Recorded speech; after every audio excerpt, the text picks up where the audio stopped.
You look outside, the sky is dark and it is loudly storming. But over the thunder and the rain, you hear the tornado sirens blaring, warning you to take cover immediately. Tornadoes can be extremely destructive and cause billions of dollars in damage and kill people. They have been known to happen in every state in the United States at least once, and because of this, it is important for us to know how they occur, when they occur, and the different types of tornadoes that there are. So how are they formed? According to National Geographic, tornadoes are made in thunderstorms, and supercell thunderstorms create the most destructive tornadoes. The winds and temperatures in thunderstorms play a big factor in the creation of tornadoes. Air has to spin on the ground and in the air before a tornado can actually be properly formed. Cold air fronts and warm air fronts collide, and that is when the most tornadoes will take place. So we got the how about the when? There is no specific time tornadoes can happen. Tornadoes occur at any time of the day and in any month of the year, no matter your location. They are most likely to happen in the afternoon though. On November 17, 2003, Indiana saw their second biggest tornado outbreak in history with 30 tornadoes touching down in Indiana alone.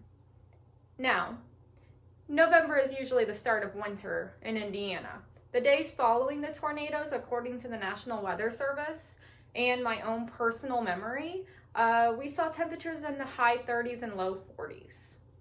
Definitely a bipolar weather.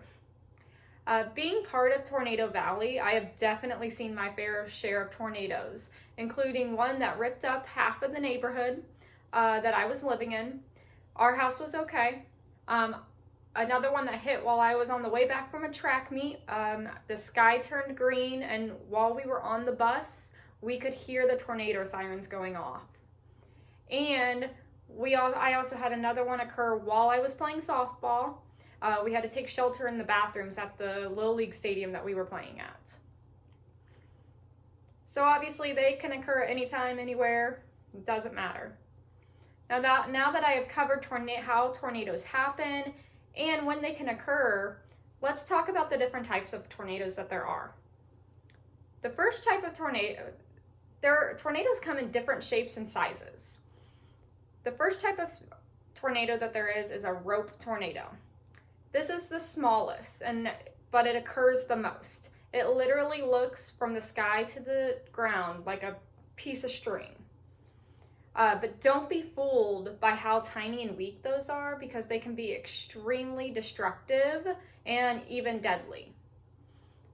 The second type of tornado that there is a cone tornado. Now, when you think of tornado, this is the type of tornado that you usually think of. It is narrow at the ground and it looks bigger up at the clouds where it is formed. These types of tornadoes actually have wider paths, making them more dangerous and also more susceptible to have more damage done.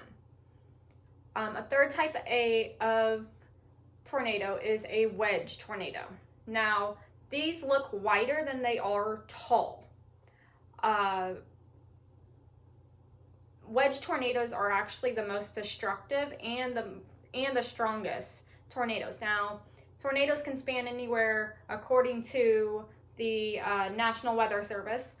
They can actually span anywhere from 0 miles an hour all the way up to 200 miles an hour. So wedge tornadoes would actually fall under the closer to the 200 mile range. They can span anywhere before that as well. The widest tornado that has ever hit actually hit in Oklahoma. It was 2.6 miles long. That's big. A fourth type of tornado that can actually hit is a multi-vortex or a satellite tornado. Now, these aren't as common as the other tornadoes. They're more uncommon than they actually are common. What multi-vortex tornadoes are is they actually spin off more than one tornado, or what they like to call sister tornadoes. Now, if they are spinning individually, not formed from the same cloud, they are actually referred to as this satellite tornadoes because there's more than one in the same area that is spinning individually. Now, a last kind of tornado that there is a water spout or a land spout. Now, these can actually occur without thunderstorms. The water obviously is self-explanatory. It happens over water. Now, water spouts actually do not count as tornadoes unless they hit the ground and unless they hit the land.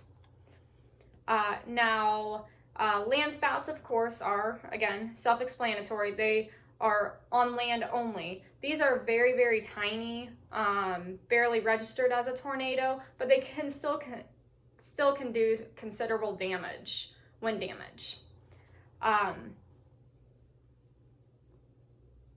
Scientists are still trying to figure out what causes tornadoes and how they work. Have you ever seen the movie Twister? It was made in 1996, way before its time, in my opinion. In the movie, they talk about how tornadoes are formed, and this team of the storm chasers go out and try and figure out how the tornadoes are formed so that they can make a weather alerting system that will help alert people sooner. If you have not seen this movie, I highly recommend it. This movie is what got me and my cousin started in the love of tornadoes. She actually followed that career and now works for the National Weather Station down in Oklahoma, and I'm pre-law. Although scientists are continuing to learn more about tornadoes and how they are formed, they are testing new theories, new projects, and they will soon discover how this all happens. Tornadoes are deadly and destructive. It is important to raise awareness for them so that we can be prepared if they ever come near us.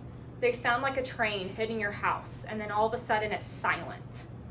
Since severe weather can happen anywhere, it is very important for us to always know about tornadoes and stay informed on them so we can protect our loved ones. Thank you.